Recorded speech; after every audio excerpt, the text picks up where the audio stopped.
শুনি সাঁঝ বেলার সে গান, মন বায় একা উজান। শুনি সাঁঝ বেলার সে গান, মন বায় একা উজান। সরে সরে যায় তটভূমি, সরে সরে যায় তটভূমি, হবে স্বপ্নের উপাদান। শুনি সাঁঝ বেলার সে গান, মন বায় একা উজান। শুনি সাঁঝ বেলার সে গান, মন বায় একা উজান। সময়ের স্রোত বয়ে যায়, লক্ষ মন খুঁজে পায়। সময়ের স্রোত বয়ে যায়, লক্ষ মন খুঁজে পায়। সোজা বাঁকা জীবনের গতিপথটায়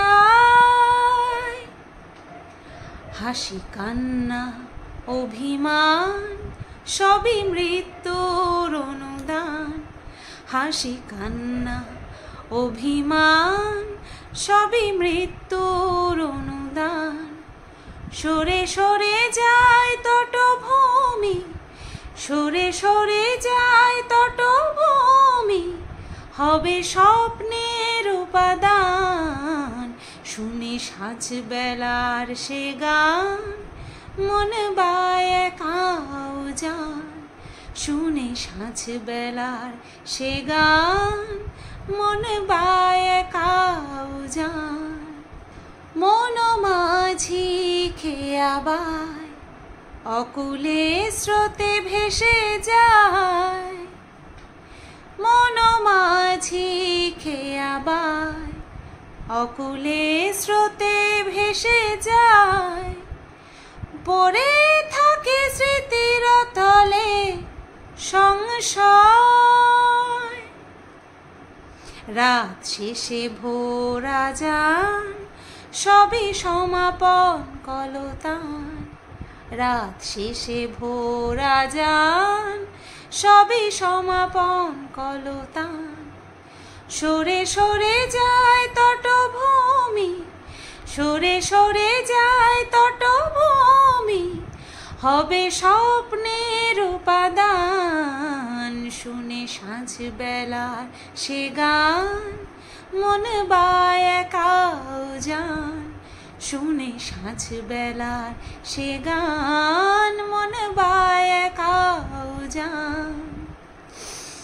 পয়লা বৈশাখের দিন আজকে আমার ইচ্ছে ছিল একটা খুব সুন্দর লাইভ করার, বাট সেটা হলো না। কারণ ভিডিও করলে পরে আমাদের ইমোশনসকে কন্ট্রোল করার জায়গা থাকে, বাট লাইভে সেটা সম্ভব হয় না। ভিডিওতে কোনটুকু বলবো কোনটুকু করব সেটা মাথায় নিয়ে বসে একা একা করে উঠে পড়া যায়, বা ভিডিওটাকে পজ করে দেওয়া যায়, বা কোনো জায়গায় কিছু হলে এডিট করে বাদ দেওয়া যায়। লাইভে সেটা হয় না। এখন আমার বর্তমানে মানসিক পরিস্থিতি এতটাই মানে কি বলবো নড়বড়ে যাচ্ছে, আমি লাইভ করার ভরসা পেলাম না। কি বলতে কি বলে ফেলবো, কারণ আমার এই লাইভ করা নিয়ে আর মনের কথা বের হওয়া নিয়ে একটা প্রচণ্ড পরিমাণে ফোবিয়া কাজ করে। প্রথম আমার সাংসারিক অশান্তিটা, বেতাল পরিমাণে সাংসারিক অশান্তিটা আমার একটা লাইভকে কেন্দ্র করে হয়েছিল, যেখানে আমি আমার ইমোশনসকে কন্ট্রোল করতে না পেরে অনেক মানে কি বলবো অনেক কথা বলে ফেলেছিলাম। অবশ্যই সত্যি কথা বলেছিলাম, কিন্তু বলে ফেলেছিলাম। সেটা বলাটাও কি বলবো, বলে না যে তোমাকে যতই মানুষ আঘাত করুক না কেন তুমি কিছু ফিরে বলতে পারবে না, কারণ তুমি বাড়ির বউ। তো সেটাই আমি করে ফেলেছিলাম, ফিরে বলে ফেলেছিলাম, তাও সোশ্যাল করে ফেলেছিলাম। সেই কারণেই আমার প্রচণ্ড পরিমাণে ফোবিয়া একটা কাজ করে, যে লাইভ করতে গেলে আমার নড়বড়ে অবস্থা, আমি লাইভ করি না কখনো। যখন আমার মনের অবস্থা ভালো থাকে না তখন আমি লাইভ করি না, চাইলেও লাইভ করতে পারি না। আজকে একটা লাইভ করার আমার খুব প্রয়োজন ছিল, বা দরকার ছিল, প্রয়োজন বা মনের ইচ্ছা ছিল, কিন্তু আমি করতে পারলাম না। সত্যি আমার মানসিক কন্ডিশন ভালো নেই। তাই তো এই গানগুলো আশা করছি যারা আমাদের জেনারেশনের বা গান প্রিয় মানুষ তাদের এই গানগুলো জানা আছে, শোনা আছে। এই গানগুলো আমার ভীষণ পরিমাণে ভালো লাগতো একটা সময়। আশা করছি তোমরা বুঝতে পারছো যে কতটা ভালো লাগতো। যে সুরটা হয়তো পাকাপোক্ত করতে পারিনি, কিন্তু সুরটা আমার পুরোটা মনে আছে। আমি কিন্তু জাস্ট দুটো লিরিক্স একটুখানি দেখেছি ফোনের দিকে তাকিয়ে, আর কিছু আমার দেখতে হয়নি। তো অসম্ভব প্রিয় একটা গান। আর অনেক পুরোটা শুনিয়েছি। যারা যারা তোমরা শুনবে, আমাকে টাইম দেবে এই গানটা শোনার জন্য, তাদেরকে অসংখ্য ধন্যবাদ আগের থেকেই জানিয়ে রাখছি। আশা করছি যারা গানপ্রিয় মানুষ তারা গানটা শুনবে, পুরোটাই শুনবে। আর যারা শুধুমাত্র আমার টাইটেল থাম্বনেল দেখে মানে ছুটতে ছুটতে এসেছে, শুধুমাত্র ভালোবাসার তাগিদে আসেনি, প্রয়োজনের তাগিদেও এসেছে, তারা জাস্ট গানটাকে স্কিপ করে যাবে, সেটা আমি জানি। বাট এরকম গান শুনতে অপছন্দ করে মানুষের সংখ্যা কিন্তু খুব কম, সে আমার অ্যান্টি ভিউয়ার্স হোক আর অ্যান্টি ক্রিয়েটার হোক, তাই না বলো? তো যেটা তোমাদেরকে বলার জন্য আমি এসছি, অবশ্যই এটার ব্যাক সাইডটাই আমি তোমাদেরকে দেখাবো, কারণ সামনে যাবতীয় সব এই সামনের দিকটা এইটার সোজা, যদিও বা পেছনে সোজা উল্টা বলে এরকমটা থাকলে, হ্যাঁ সোজা উল্টা বলে তো অবশ্যই আছে, এটা হচ্ছে সোজা দিক। তো সামনের দিকে সব কিছু আমার রয়েছে, হ্যাঁ, তো সেইগুলো দেখানো যাবে না, তাই আমি তোমাদেরকে এইভাবেই দেখাচ্ছি। তো টাইটেল থাম্বনেল দেখে তোমরা বুঝতেই পেরে গেছো যে কোন বিষয়ে কথা বলতে এসেছি। তো তোমরা জানো আমাকে নিয়ে 2-3টে লাইভ একটা ডাস্টবিন চ্যানেল থেকে অ্যারেঞ্জ করা হয়েছিল, যেখানে আমার সম্পর্কে অনেক কথা তারা বলেছে। আর আমাকে যারা সাপোর্ট করে তাদের মনের মধ্যে প্রচণ্ড পরিমাণে ভয় ঢুকিয়ে দিয়েছে, কারণ স্বাভাবিক, আমরা যাদেরকে ভালোবাসি তাদের উপরে কোনো আঁচ আসছে সেরকম সম্ভাবনা থাকলে পরেও আমাদের ভয় হয়, কষ্ট হয়। আমার এখনও মনে আছে কত মানুষ আমাকে পার্সোনালি মেসেজ করেছে, হোয়াটসঅ্যাপে, মেসেঞ্জারে কত মানুষ আমাকে মেসেজ করেছে, যখন ওই যে কি একটা কমপ্লেন নাম্বার দিয়ে দিল না, ওই ডাস্টবিন চ্যানেল থেকে কমিউনিটি পোস্টে দিয়ে দিল, তারপরে আমাকে প্রচুর পরিমাণে মানুষে আর কি ভয় প্রকাশ করে আমাকে মেসেজ করেছে, দুঃখ প্রকাশ করেছে। একজন ক্রিয়েটারের নাম বললে তোমরা চিনতে পারবে, প্যাশন উইথ মুনের মুন্দি, কান্না করে করে মানে কি বলবো, হালাত খারাপ করে দিয়েছে, ভয়েস রেকর্ড পাঠিয়েছে। কারণ ওই মুহূর্তে আমি বুঝতে পারছিলাম যে কি হচ্ছে, কি করা হচ্ছে আমাকে নিয়ে। তো তাদের ভয় পাওয়াটা স্বাভাবিক। আমি শুধু লাভ রিয়াক্ট দিয়ে, ভয়েস রেকর্ডে লাভ রিয়াক্ট দিয়ে শুধু সবাইকে একটা কথাই বলে গেছি, কেউ দুশ্চিন্তা করো না, কেউ দুশ্চিন্তা করো না। অপেক্ষা আমিও করছিলাম। হ্যাঁ, আমি জানি সময়টা এখনও পার হয়ে যায়নি, হয়তো এর পরেও সেটা হতে পারে, বাট তোমাদেরকে আমি প্রথমেই বলেছিলাম যে আমি তৈরি আছি, আমি কোনো অনুচিত কাজ করিনি, ঠিক আছে? অনুচিত কাজ মানে এই যে আমার নামে যেই ব্লেমটা দেওয়া হচ্ছে, যে অ্যালিগেশনটা দেওয়া হচ্ছে, যে লক্ষ লক্ষ কালো টাকা আমার অ্যাকাউন্টে ট্রানজাকশন হয়েছে, আর কি যেন বলে তোমার, আরে আমার নামে কি হিউম্যান রাইটসের, তারপরে এজেন্সি, ন্যাশনাল এজেন্সি, এই সমস্তকে ইনক্লুড করে আমার নামে রিপোর্ট করা হয়েছে। হতেই পারে, আমি বলছি না তারা যা বলছে মিথ্যে কথা বলছে, ঠিক আছে? আর তারা যেই কমপ্লেন আমাদেরকে তোমাদের কাছে দিয়েছে, নাম্বার টাম্বার দিয়েছে হানা তানা, তো সেইগুলো মিথ্যে একদমই আমি বলবো না। তবে আমি তোমাদেরকে সবসময় বলেছি দুশ্চিন্তা করবে না, যদি কিছু হয় আমি তোমাদেরকে সঙ্গে সঙ্গে জানিয়ে দেবো। পরিস্থিতি কন্ট্রোলে থাকলে পরে দেখো, হঠাৎ করে আমি নির্দোষ, আমি জানি, কথার কথা ভাবো, সরি, আমি নির্দোষ আমি জানি, কিন্তু হঠাৎ করে তবুও যদি প্রশাসনের লোকজন আমার বাড়িতে চলে আসে, তারা তাদের পেশাদারি হচ্ছে তোমার ইউনিফর্ম পরে, যেটাকে বলে ইউনিফর্ম পরে চলে আসলো, আশেপাশের মানুষ কি ভাববে? আমি দোষী বা নির্দোষ সেটা কি বিচার করবে? তৎক্ষণাৎ বলবে এই বাড়ির বউটার জন্য লাস্ট পর্যন্ত পুলিশ আসলো বাড়িতে, আমার শ্বশুর শাশুড়ির পরিস্থিতি কী হবে? আমি এই কথাগুলো জাস্ট ভেবেছি। দোষ গুণ পরে বিচার হবে, বেকসুর খালাস পরে হবে, কিন্তু তার আগে বাড়ি পর্যন্ত তো আসবে। তো এই কাজটাই আমাকে যারা মানে জানে প্রাণে শেষ করে দিতে চেয়েছে, তারা এই কাজগুলো করার জন্য সব সময় মানে মরিয়া হয়ে ছিল। ভেরি রিসেন্ট ম্যান্ডিও এরকমই একটা কাজ করেছিল আমার সম্পর্কে, যাতে করে কিনা আমাকে এই রকমভাবে অপদস্থ করা যায়। দেখো, ম্যান্ডি আমার সঙ্গে যা করেছে তার বিরুদ্ধে আইনি কি স্টেপ নেওয়া যায় বা না যায় সেটা আমি নেওয়ার পরে তোমাদেরকে জানাবো, ছাড়বো তো কোনোভাবেই না। কারণ এত যার বারবারন্ত, এত যে নোংরা, তারপরে সে যে অন্যের বিরুদ্ধে আঙুল তোলে, যাকে দিয়ে সে কাজ করিয়ে নিয়েছে, যাকে দিয়ে সে তার নোংরা মনোবাঞ্ছা পূরণ করিয়ে নিয়েছে, সে যদি পুনরায় এরকম করতে পারে, তাহলে ভাবো আমার কতটা জায়গা আছে তার বিরুদ্ধে স্টেপ নেওয়ার। তো সেটা তো আমি অবশ্যই করব। আর তোমরা হয়তো জানো যে মহিলাদের জন্য সরকারি উকিল বিনা পয়সায় কাজ করে, এটা হয়তো তোমরা সবাই জানো, ঠিক আছে? তো আমি তো অবশ্যই মহিলা, সেটা তোমরা ভালো মতনই জানো। তো ইন ফিউচারে আমি যে ম্যান্ডিকে ছাড়বো না, এইটুকু তোমাদেরকে আমি বলে রাখলাম।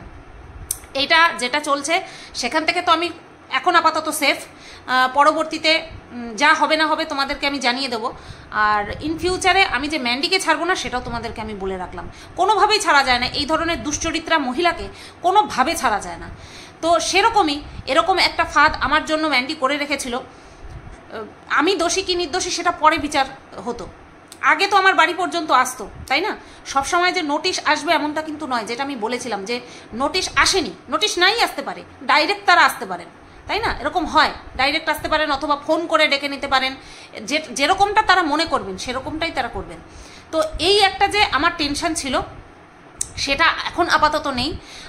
তো যেটা ম্যান্ডি করেছে ওর আলাদা বিচার তো ভগবান করবেনই, করতে বাধ্য, ভগবানকে করতেই হবে আলাদা বিচার ওর, আর সেটা আমরা দেখে যাব, ওর যেই বিচার হবে সেটা আমরা দেখে যাব, ভগবানের তরফ থেকেও যেই বিচার হবে সেটাও আমরা দেখব, আইনের তরফ থেকে আইনও যেটা করবে সেটাও আমরা দেখব, ঠিক আছে?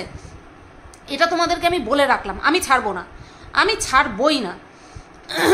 যে এবার আসবে সে তৈরি হয়ে থাকুক যে আমিও ছাড়বো না, যা আছে নিজের বিক্রি করে দিয়ে তারপরে সব কিছু করবো। আর তোমাদেরকে তো বলেই রাখলাম সরকার পক্ষের উকিলও পাওয়া যায়। আর ম্যান্ডির বিরুদ্ধে যদি কিছু করি, সত্যি বলছি, প্রুফ করা যে আমার কি ইজি হবে সেটা তোমরাও জানো। তো যাই হোক, এবার মেন কথায় আসি যে আমার অ্যাকাউন্টে লক্ষাধিক 50 লক্ষেরও বেশি টাকা মানে ট্রানজাকশান হয়েছে, তা সত্ত্বেও আমি ছেঁড়া ভুরা নাইটি পরে, নেতানো নাইটি পরে বসি মানুষের সিম্প্যাথি নেওয়ার জন্য, যাতে ইডি আমার বাড়িতে না আসে সেই কারণের জন্য। ভাবো যে বা যারা এই কথাটা বলেছে, আমি হচ্ছে তোমার কেউ আমাকে ভয়েস রেকর্ড পাঠিয়েছিল না কারো ভিডিও মারফত আমি জানতে পেরেছিলাম যে এই ধরনের কথা তারা বলেছে। ওই লাইভে আলোচনা হয়েছে যে আমি কম দামে নাইটি বা মানে ড্রেস সেরকম করে বসি না, ড্রেস আপ করে বসি না, কারণ ইডি যাতে আমাকে দেখে বুঝতে পারে যে আমি অসহায়। তাহলে ভাবো ইডি যারা রয়েছেন, ইডি ডিপার্টমেন্টে যারা রয়েছেন, তাদের খেয়ে দিয়ে কাজ নেই, তারা আমার ভিডিও দেখে আমার ড্রেস আপ নিয়ে বিচার করবে যে এই মেয়েটার কাছে প্রচুর টাকা আছে কি নেই। এটা কোনো কথা? যাদের কোটি কোটি টাকা রয়েছে তারা যে সবসময় হিরে জহরাত দিয়ে মানে ইয়ে করা আম্বানির বাড়ির মতন লোকের মতন পোশাক পরে বসবে ভিডিও করতে, তা কি? এমনটা তো না। তো যারা এই ধরনের আলোচনা করে, যারা ভাবে যে আমার অ্যাকাউন্টে 50 লক্ষের বেশি টাকা আদান প্রদান হয়েছে, তাদের কাছ থেকে কোনো বুদ্ধিসম্মত কথা আমি অন্তত আশা করি না, কারণ আমার অ্যাকাউন্টে কত ট্রানজ্যাকশন হয়েছে একমাত্র আমি জানি, ঠিক আছে? 50 লক্ষ টাকার কথা বলছে, তো 50 লক্ষের বেশি টাকার কথা বলছে, তো কত কি হয়েছে না হয়েছে সেটা তো আমি জানি, আর যারা যারা দিয়েছে তারা জানে যে তারা কত টাকা করে দিয়েছে। তবুও সেই সময়ে যারা আমাকে 1 টাকা দিয়েও হেল্প করেছে তাদেরকে আমি মাথায় করে রাখি, সেই সময়টা আমার খুব দরকার ছিল। ওই সময়টাতে যদি মানুষ আমাকে টাকা দিয়ে হেল্প না করতো তাহলে আমাকে ওখানে যেতে হতো, ঠিক আছে? তো যাই হোক, তাদেরকে আমি সবসময় মাথায় করে রাখি। আর যেটা তোমাদেরকে দেখালাম, এই যে এটা আমার কাছে আমি অনেক আগেই দেখাতে পারতাম তোমাদেরকে, যে তোমরা চিন্তা করো না, যদি ইডি আমার বাড়ি পর্যন্ত আসে আমি তাদেরকে হাতে তুলে দেব, ঠিক আছে? তো আমি ভেবেছিলাম তোমাদেরকে এটা দেখিয়ে বলবো যে তোমরা দুশ্চিন্তা করো না আমার জন্য, কিন্তু আমি বলেছিলাম যে তোমরা চিন্তা করো না। যে আমাকে পার্সোনালি বলেছে তাদেরকেও বলেছিলাম, আর ভিডিও করেও আমি বলেছিলাম যে যদি আমার সঙ্গে এরকম কিছু হতো, যদি আমার বাড়িতে কেউ আসতো বা যদি আমাকে কেউ ডেকে পাঠাতো, আমাকে কোথাও যেতে হতো, আমি অবশ্যই তোমাদেরকে জানাতাম। এটা কিন্তু আমি বলেছিলাম। আমি কখনো আমার ভিউয়ার্সদেরকে চিন্তাগ্রস্ত অবস্থায় রাখতে পারি না, এটা উচিত না। আমার সাপোর্টারদের যারা আমাকে নিয়ে চিন্তা করে ঘুমাতে পারে না রাত্রেবেলা, তাদেরকে আমি অন্ধকারে রাখবো, এতটা পাপ আমি করতে পারবো না, ঠিক আছে? তো একটা সুন্দর দিন দেখছিলাম, তো আজকে হচ্ছে আমাদের শুভ নববর্ষ, 1 বৈশাখ। তো আজকে ভাবলাম তোমাদের এই সুন্দর সুখবরটা, সুখবর মানে কি, এটা তো ছিলই আমার কাছে, তবুও ভাবলাম তোমাদের কাছে দিই, যে তোমরা কমসে কম চিন্তামুক্ত থাকো, যে সুতপার বাড়িতে যদি কোনো দিন ইডি পৌঁছেও যায়, সুতপার কাছে কিন্তু আছে তাদের হাতে তুলে দেওয়ার মতন, ঠিক আছে? তাদের হাতে তুলে দেওয়ার মতন। এটা বুঝতে পেরেছো তো? কি আইটি ফাইল, কিন্তু আইটি ফাইল মানে ইনকাম ট্যাক্স, বুঝতে পারছো তো? তো আমার কাছে তো আছে।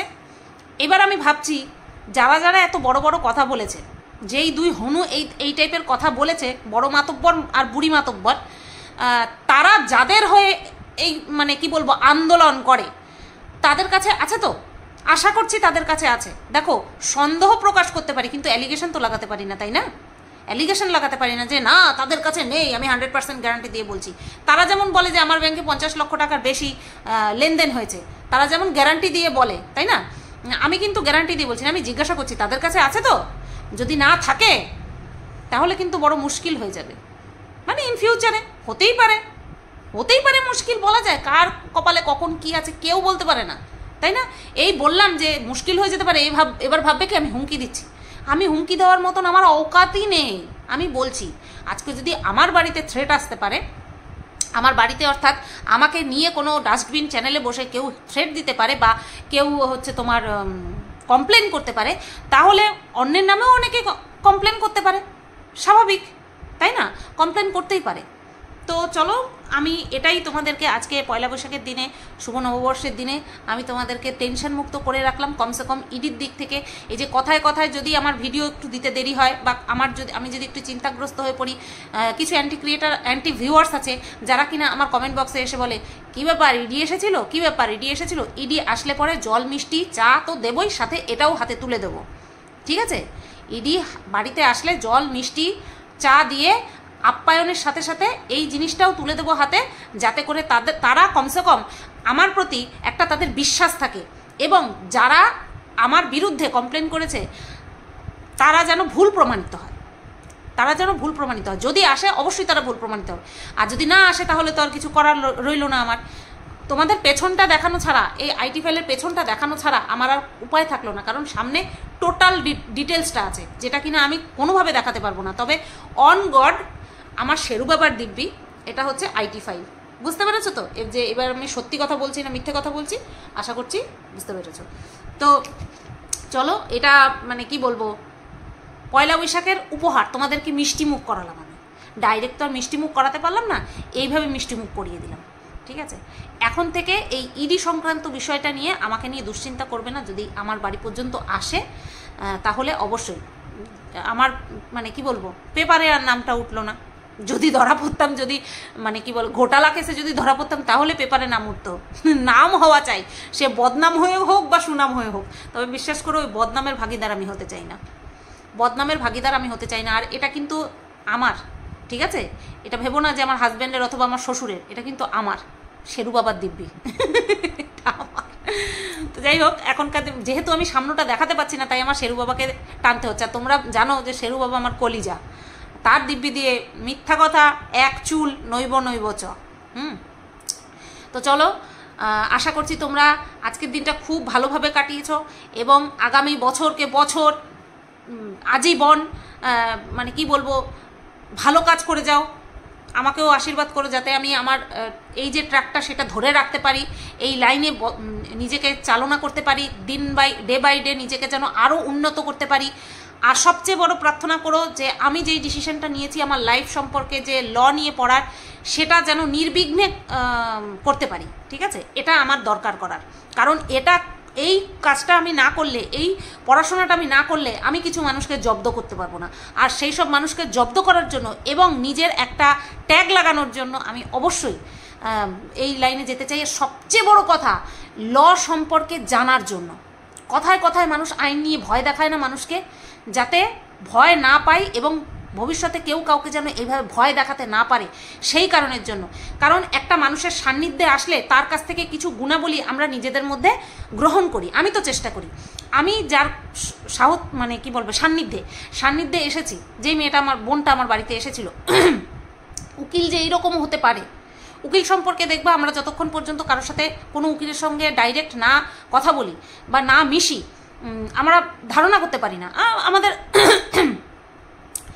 টিভি মারফত, মুভি মারফত আমাদের উকিল সম্পর্কে একটা ধারণা বিদ্যমান রয়েছে, যারা কিনা প্রত্যক্ষ তাদের সাথে কথা বলেনি। তো আমি এই বোনের সাথে কথা বলার পরে আমি ভাবি এরকমও হয়। মানে সে আমাকে সবসময় বিরত রাখে যে দেখুন আপনি আগে থেকে কিছু করবেন না, বাট কিছু করলে আপনি ছাড়বেনও না। তো ওর সঙ্গে থেকে থেকে আমি অনেক বুঝেছি যে আইনটা বোঝার বিষয়, আইনকে ভয় পাওয়ার কোনো জায়গাই নেই। নিজে সৎ থাকো ব্যাস, তাহলেই সব ঠিক। কোনো আইন তোমার কিচ্ছু করতে পারবে না। আইন মানে খারাপের জন্যও আছে, আইন ভালোর জন্যও আছে। তো আপনি সবসময় ভালো থাকুন, আপনি সবসময় সৎ পথে থাকুন, তাহলে আইন আপনার কিচ্ছু ক্ষতি করবে না, ঠিক আছে? তো চলো, আশা করছি তোমাদেরকে আমি চিন্তামুক্ত করতে পেরেছি এই ইডি সংক্রান্ত বিষয়। আর কোনোদিনও আমাকে নিয়ে দুশ্চিন্তা করবে না ইডি সংক্রান্ত বিষয়। সবাই ভালো থেকো, সুস্থ থেকো, টাটা, গুড নাইট।